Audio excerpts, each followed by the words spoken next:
नमस्कार। मैं जनवक्ता श्रीओम गौतम। पुरानी कहावत है कि खरबूजे को देखकर खरबूजा रंग बदलता है और ऐसा होता हुआ भी नजर आया। राहुल गांधी जिस तरीके से चुनाव आयोग पर लगातार सवाल उठा रहे थे, उसको देखकर लालू के लाल यानी कि तेजस्वी यादव ने भी ऐसा ही ड्रामा बिहार में किया था। और तेजस्वी यादव ने एक वोटर कार्ड की कॉपी दिखाकर, उसकी फोटोकॉपी और उसको दिखाकर ये कहा कि ये मेरा वोटर कार्ड है, और उन्होंने बाकायदा जो चुनाव आयोग का एप्लीकेशन होता है उसमें उस नंबर को डाला और उसमें मैसेज भी दिखाया कि देखो इसका कोई रिकॉर्ड फाउंड नहीं है। तो इस तरीके से उन्होंने ये साबित करने की कोशिश की कि उनका वोट इलेक्शन कमीशन के द्वारा काट दिया गया है।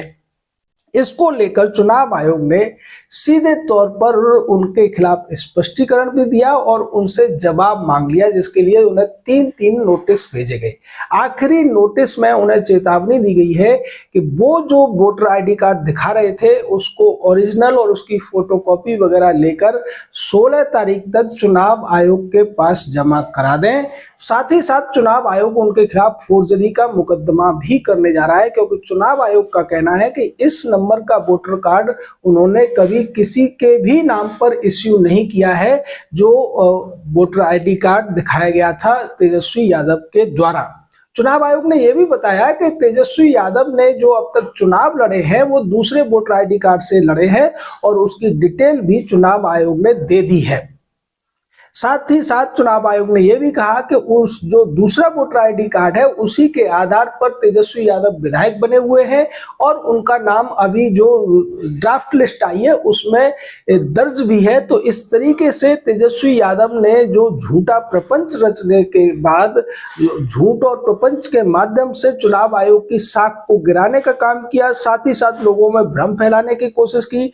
फोर्जरी के माध्यम से डॉक्यूमेंट्स तैयार किए गए जो सीधे तौर पर 420 का मामला है, उसके आधार पर अब उनके खिलाफ सख्त कार्रवाई होने के आसार नजर आ रहे हैं। और अगर ये कार्रवाई होती है तो कम से कम 2 साल की सजा तो उनके लिए निश्चित मानिए। यानी कि जो प्रतिबंध लालू यादव के ऊपर लगा हुआ है चुनाव न लड़ने का, वही प्रतिबंध अब लालू के लाल तेजस्वी यादव पर भी लगने वाला है, क्योंकि ये सीधा साधा मामला है और वो इस मामले में पूरी तरीके से फंसते हुए भी नजर आ रहे हैं। सबूतों को भी ढूंढने के लिए कहीं जाने की जरूरत नहीं है, क्योंकि उन्होंने जो प्रेस कॉन्फ्रेंस की थी उसमें जो कुछ उन्होंने कहा था, जो सबूत उन्होंने दिखाने की कोशिश की थी, झूठे दस्तावेज जो उन्होंने दिखाने की कोशिश की थी, अब वही उनके गले की फांस बनने वाले हैं। क्योंकि चुनाव आयोग को केवल यही सिद्ध करना है कि ये जो वोटर आईडी कार्ड दिखाया गया था ये फोर्ज है, ये फर्जी है, ये गलत तरीके से बनाया गया है, इसका कहीं भी रिकॉर्ड नहीं है। और जो दावे किए गए कि उनका वोटर आईडी कार्ड होते हुए भी वोटर लिस्ट से नाम काट दिया गया है, वो सारी बातें बहुत आसानी से चुनाव आयोग सिद्ध कर सकता है। और अगर ये मामला फास्ट ट्रैक कोर्ट में चलता है तो हो सकता है आने वाले चुनाव में ये जो लालू के लाल है वो चुनाव भी न लड़ पाए। लेकिन दूसरी तरफ इससे दूसरे जो लोग हैं जो राहुल गांधी की नकल करके खुद को नेता बनाने की कोशिश कर रहे हैं, इनमें ज्यादातर वही लोग हैं जो परिवारवादी पार्टियों के शहजादे या शहजादियां हैं। उनकी मुसीबतें निश्चित तौर पर बढ़ जाएंगी अगर वो इस तरीके से राहुल की बचकानी हरकतों को कॉपी करने की कोशिश करेंगे।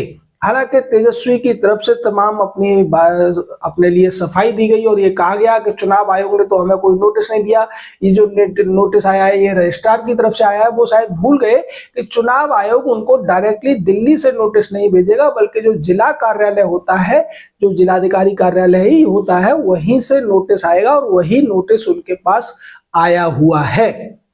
अब देखना यह दिलचस्प होगा कि क्या तेजस्वी यादव को भी लालू यादव की तरह से बचाने के लिए सिब्बल सामने आएंगे या सिंघवी सामने आएंगे, और वो सामने आएंगे भी तो वो उन सबूतों को कैसे झुटला पाएंगे जो खुद तेजस्वी यादव ने पेश कर दिए हैं। आपका इस पूरे मामले पर क्या कहना है, अपनी राय दीजिए। हमारा चैनल सब्सक्राइब कीजिए, लाइक कीजिए, शेयर कीजिए। जय हिंद, जय भारत।